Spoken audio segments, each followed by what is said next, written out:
नमस्ते दोस्तों, मैं डॉक्टर धीरज भत्ते, हिंदी विभाग प्रमुख, संजीवनी महाविद्यालय चापोली, बीए तृतीय वर्ष ऐच्छिक हिंदी पाठ्यक्रम के अंतर्गत छठे सत्र के साहित्य शास्त्र इस 11वें प्रश्न पत्र को हम देख रहे हैं। आज के इस ऑनलाइन ताशिका में आप सभी का हार्दिक स्वागत है। साहित्य शास्त्र के इस 11वें प्रश्न पत्र में पाठ्यक्रम का जो दूसरा अध्याय काव्य के तत्व, जिसकी चर्चा आज हमें करनी है। काव्य तत्व के लिए साहित्य के तत्व शब्द का भी प्रयोग किया जाता है। काव्य और साहित्य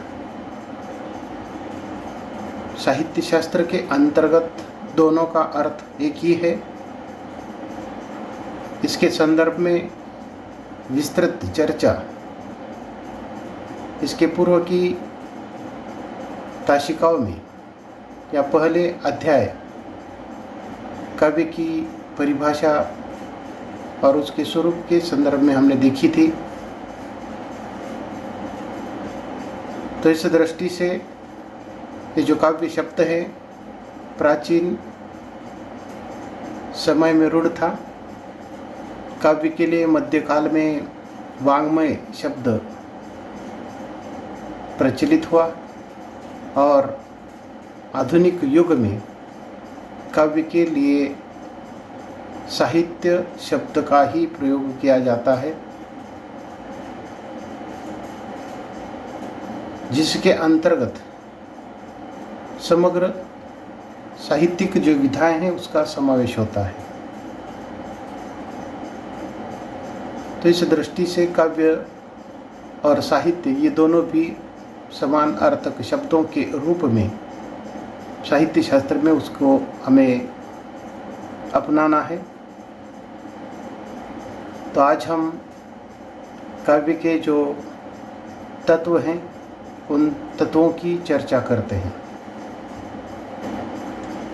काव्य का कर्ता कवि होता है।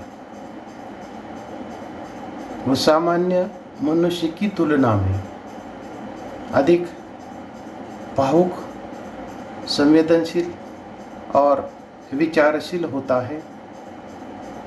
वह जो कुछ भी अनुभव करता है उसे अपने तक सीमित नहीं रखना चाहता, बल्कि अपने अनुभवों को हृदय के रस या मानसिक विचार को दूसरों के निकट भी पहुंचाना वह अपना कार्य समझता है। तो इस प्रकार जो कवि या साहित्यकार अपने अनुभवों को हृदय के रस या मानसिक विचार को दूसरों के निकट पहुंचाना चाहते हैं। उनकी यह जो उत्सुकता है इसलिए होती है कि वह अपनी ही तरह अन्य मनुष्यों को भी प्रभावित करना चाहते हैं। इसी आधार पर विद्वानों ने काव्य के दो पक्ष माने हैं। पहला पक्ष अनुभूति पक्ष है और दूसरा पक्ष अभिव्यक्ति पक्ष है। तो इस स्लाइड में काव्य के जो तत्व हैं उन तत्वों के संदर्भ में उसके जो प्रकार हैं, उसके जो भेद हैं, उसकी हमें चर्चा करनी है। अलग अलग विद्वानों ने अलग अलग काव्य तत्वों का उल्लेख किया है। कुछ विद्वानों के अनुसार काव्य के 5 तत्व उन्होंने माने हैं, जिसके अंतर्गत शब्द तत्व, अर्थ तत्व, भाव तत्व, कल्पना तत्व और बुद्धि तत्व।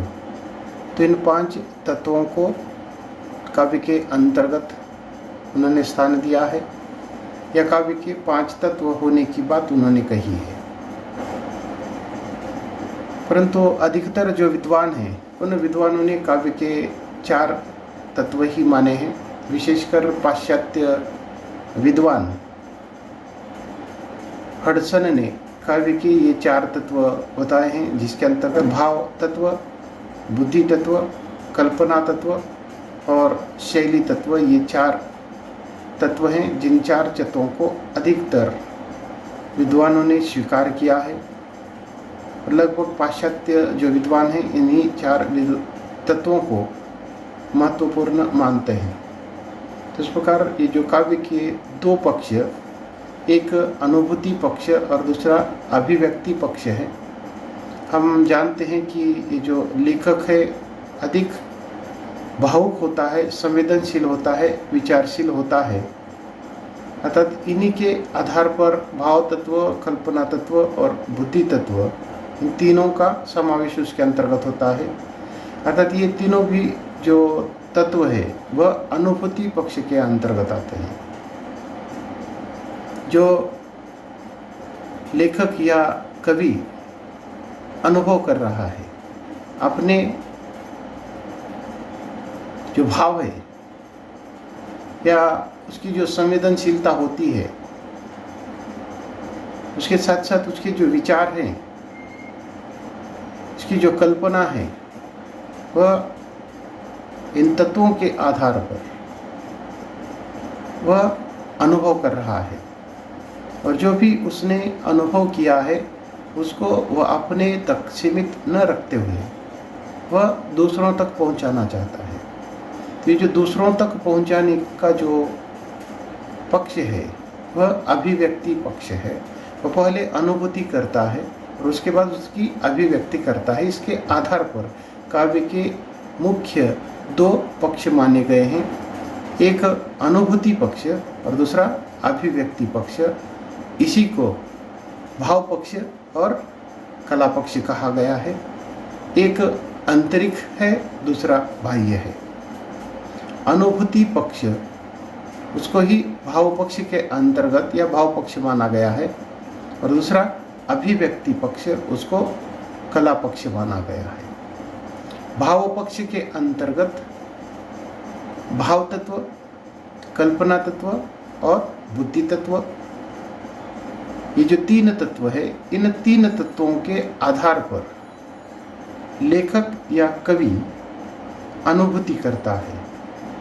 और वह जो अनुभूति है वह भाव, संवेदना, विचार, कल्पना आदि के माध्यम से जो भी कुछ अनुभव करता है वह उसे भाव पक्ष या अनुभूति पक्ष के अंतर्गत रखा जाता है।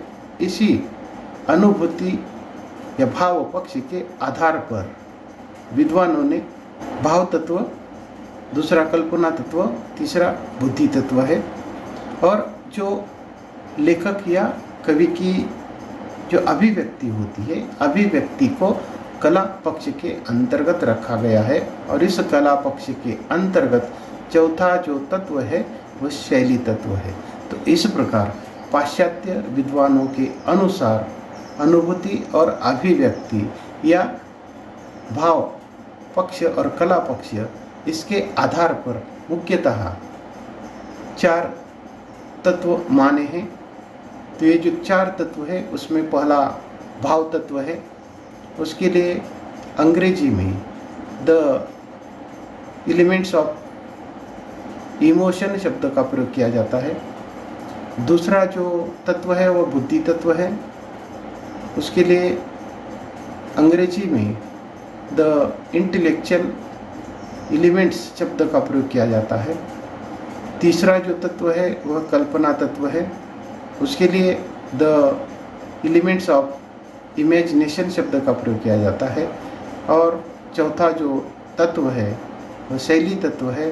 द एलिमेंट्स ऑफ एक्सप्रेशन शब्द का प्रयोग किया जाता है।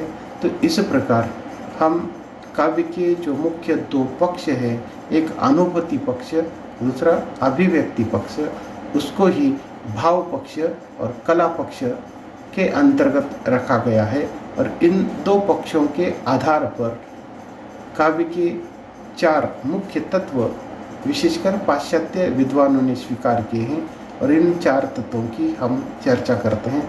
साथ ही जैसे कि कुछ विद्वानों ने शब्द तत्व और अर्थ तत्व को उसके अंतर्गत स्थान दिया है। हम जानते हैं कि शब्द और अर्थ हर काव्य के अंतर्गत ये महत्वपूर्ण है। शब्द और अर्थ नहीं है तो वह निरर्थक है। शब्द और अर्थ के बिना कोई भी साहित्य या काव्य नहीं हो सकता है। इसीलिए तो भामह ने शब्दार्थों सहितो काव्यम शब्द का प्रयोग किया है। ये तो मुख्य तत्व है, अर्थात इनका जो अस्तित्व है साहित्य या काव्य के अंतर्गत होता ही है। अगर शब्द और अर्थ नहीं है तो ये बाकी तत्वों का कोई अर्थ ही नहीं है। तो इस दृष्टि से कुछ विद्वानों के अनुसार शब्द तत्व और अर्थ तत्व को भी उन्होंने स्थान देते हुए, जैसे कि 5 तत्वों का जो उल्लेख है, विशेषकर संस्कृत के आचार्यों ने जिस प्रकार के 5 तत्वों का उल्लेख किया है। काव्य के प्रमुख तत्व एक ही बात करते हैं, तो उनका जो संबंध है विकल्प विश्लेषण या किसी विज्ञान से नहीं है, लेकिन मनुष्य के जीवन के साथ ये जो तत्व है वह जुड़ा हुआ है। जिस प्रकार मनुष्य का जो शरीर है 5 महाभूतों से बना हुआ है, बिल्कुल उसी प्रकार काव्य भी पंचतंत्र या 5 तत्वों से बना हुआ है। तो इस प्रकार हमने इसके पूर्व चर्चा की है कि काव्य का जो संबंध है मनुष्य के साथ है, मनुष्य जीवन के साथ है। प्रेमचंद या अंग्रेजी के कुछ विद्वानों के अनुसार साहित्य जीवन की आलोचना है या जीवन की आलोचना साहित्य शब्द का प्रयोग किया है। क्रिटिसिज्म ऑफ लाइफ के अनुसार साहित्य और मनुष्य इन दोनों का घनिष्ठ संबंध है। जिस प्रकार मनुष्य का शरीर 5 महाभूतों से बना हुआ है, बिल्कुल उसी प्रकार काव्य भी 5 तत्वों के माध्यम से बना है। तो इस प्रकार कुछ विद्वान मानते हैं। और ये जो 5 तत्व है या 5 तत्व है, जिसके अंतर्गत शब्द, अर्थ, भाव, कल्पना और बुद्धि, ये 5 तत्व होते हैं। और ये 5 तत्व बिल्कुल एक दूसरे पर आश्रित है, एक का संबंध दूसरे के साथ है। तो इस प्रकार ये 5 भी जो तत्व है वह एक दूसरे से आश्रित है। साहित्य को सम्यक रूप से समझने के लिए उसके लक्षणों के साथ साथ उसके प्रमुख तत्वों की जानकारी भी अपेक्षित है। तो साहित्य के मुख्यतः जो 4 तत्व है वह निर्धारित किए जाते हैं: भाव तत्व, कल्पना तत्व, बुद्धि तत्व और शैली तत्व। तो इस प्रकार ये साहित्य का जो सर्वप्रमुख जो तत्व है वो भाव है और साहित्य की आत्मा के रूप में भाव को माना जाता है। तो इस प्रकार काव्य के तत्वों को देखते समय काव्य में एक विशिष्ट प्रकार का भाव होता है। इस भाव को ठीक से परखने वाला, सोचने वाला एक विचार भी होता है और इसे सजाने वाला एक तत्व होता है, तो उसे प्रकट करने वाला भी एक तत्व होता है। इन सभी का मिला हुआ जो रूप तैयार होता है उसे ही काव्य तत्व कहा जाएगा। इन प्रमुख 4 तत्वों की चर्चा करने के पहले हम शब्द तत्व और अर्थ तत्व की भी चर्चा करते हैं। तो सर्वप्रथम शब्द तत्व। शब्द को ब्रह्म का स्वरूप माना गया है। हिंदी साहित्य में रीतिकाल के जो आचार्य कविदेव हैं, देव ने तो शब्द को ही काव्य का जीव कहा है, क्योंकि शब्द के बिना काव्य एक कदम भी आगे नहीं बढ़ सकता। इसीलिए शायद कवि कर्म को शब्दों की साधना कहा गया है।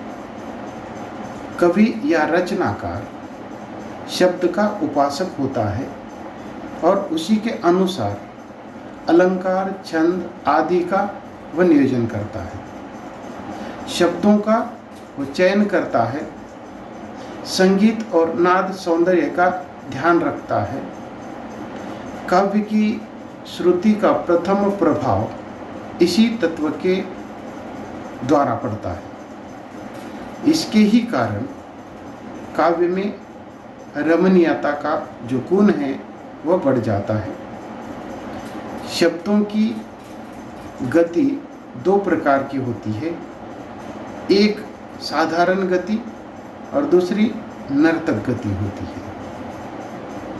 साधारण गति के शब्द गद्य में प्रयोग होते हैं और पद्य में नर्तक गति के शब्द होते हैं। तो इस प्रकार यहाँ जो शब्द है, शब्द को ब्रह्म का स्वरूप माना गया है और हिंदी साहित्य के अंतर्गत रीतिकालीन कवियों ने, विशेषकर देव ने, काव्य को ही जीव कहा है और इसके बिना काव्य एक कदम भी आगे नहीं बढ़ सकता है। तो इस प्रकार यहाँ कहने का मतलब इतना ही है कि साहित्य के अंतर्गत शब्द का होना अत्याधिक आवश्यक है। शब्द के बिना काव्य हो ही नहीं सकता। और इस शब्द की जो रचना है वह कवि करता है। कवि का जो कर्म है वह शब्दों की साधना करना है। कवि या रचनाकार शब्द का उपासक होता है और उसी के अनुसार ये जो अलंकार है, छंद है आदि का वह नियोजन करता है, शब्दों का चयन करता है, संगीत और नाद सौंदर्य का वह ध्यान रखता है। काव्य की जो श्रुति का प्रथम जो प्रभाव है वह शब्द के द्वारा ही पड़ता है। इसी के कारण काव्य में रमणीयता का जो गुण है बढ़ जाता है। ये जो शब्द है, साहित्य में शब्दों का अत्यधिक महत्वपूर्ण स्थान है। शब्दों की एक गति होती है और विद्वानों के अनुसार ये जो गति है वह 2 प्रकार की होती है। एक साधारण गति है और दूसरी नर्तक गति है। तद एक साधारण धीमी और दूसरी तेज होती है। एक साधारण गति होती है और दूसरी नर्तक गति होती है। साधारण गति के शब्दों का जो प्रयोग है वो गद्य शैली के अंतर्गत किया जाता है और जो दूसरी नर्तक गति है उसका प्रयोग पद्य के अंतर्गत होता है। पद्य में हम जानते हैं कि शब्द कम होते हैं, अर्थ अधिक होते हैं। उसके लिए ही नर्तक गति का प्रयोग किया गया है। उसके बाद इन 5 तत्वों के अंतर्गत जो दूसरा तत्व है वह अर्थ तत्व है। हम जानते हैं कि जहाँ शब्द है वहाँ उसके साथ अर्थ होता ही है, ये भी अनिवार्य तत्व है। शब्द और अर्थ के बिना काव्य हो ही नहीं सकता। काव्य में शब्द और अर्थ का समान महत्व है। आचार्य भामह कहते हैं कि शब्दार्थो सहितो काव्यम। शब्द और अर्थ का संबंध जल और तरंग के समान है। तो इस प्रकार हम इन दोनों को अलग कैसे कर सकते हैं? जैसे कि पानी के ऊपर जो तरंग है पानी से उसको अलग नहीं किया जा सकता, उसी प्रकार शब्द से अर्थ को अलग नहीं किया जा सकता। तो इस प्रकार का प्रश्न यहाँ किया जा सकता है कि क्या भला लहर को, जो पानी के ऊपर जो लहरें होती है, क्या उसको हम उससे अलग कर सकते हैं? उसी प्रकार शब्द के बाद जो अर्थ है वह काव्य का दूसरा महत्वपूर्ण तत्व है। उसके बिना काव्य का अस्तित्व नहीं रहता। शब्द चमत्कार से युक्त और रहित दोनों स्थितियों में अर्थबोध की अपेक्षा रखता है। तो इस पर शब्द का जो अर्थ है, शब्द का जो चमत्कार है, वह दो प्रकार से होता है। शब्द चमत्कार से युक्त भी होता है और चमत्कार रहित भी हो सकता है। इन दोनों स्थितियों में अर्थात वह अर्थ का बोध करता है। अर्थ शब्द की एक प्रधान शक्ति है। इस संदर्भ में डॉक्टर भगीरथ मिश्र के शब्दों में अगर कहे तो रमणीय अभिव्यक्ति व्यंजना द्वारा, चमत्कारिक अभिव्यक्ति लक्षणा द्वारा और स्वाभाविक अभिव्यक्ति अभिधा द्वारा होती है। वस्तुतः शब्द, अर्थ, भाव, कल्पना, बुद्धि आदि सभी तत्व काव्य में परस्पर जुड़े हुए हैं।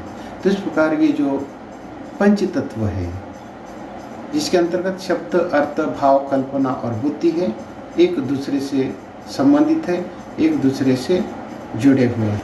तो डॉक्टर भगीरथ मिश्र के शब्दों में ये जो रमणीय अभिव्यक्ति है वह व्यंजना द्वारा होती है, चमत्कारिक अभिव्यक्ति लक्षणा द्वारा होती है और स्वाभाविक जो अभिव्यक्ति है वह अभिधा द्वारा होती है। तो आगे चलकर हमें ये जो शब्द शक्ति है उसको भी देखना है। यहाँ शब्द शक्ति और अर्थ शक्ति, उसकी भी हमें चर्चा करनी है। जहाँ शब्द है वहाँ अर्थ है। शब्दों में जिस प्रकार की शक्ति होती है उसी प्रकार अर्थ में भी शक्ति होती है। रमणीय अभिव्यक्ति का जो प्रयोग है हम व्यंजना शक्ति के द्वारा करते हैं, चमत्कारिक अभिव्यक्ति लक्षणा के द्वारा करते हैं और स्वाभाविक अभिव्यक्ति अभिधा द्वारा होती है। तो इस प्रकार का विचार डॉक्टर भगीरथ का रहा है और इसी संदर्भ में शब्द, अर्थ और भाव, कल्पना और बुद्धि, शब्द, अर्थ, भाव, कल्पना, बुद्धि, ये जो तत्व है, ये तत्व काव्य के परस्पर जुड़े हुए तत्व हैं।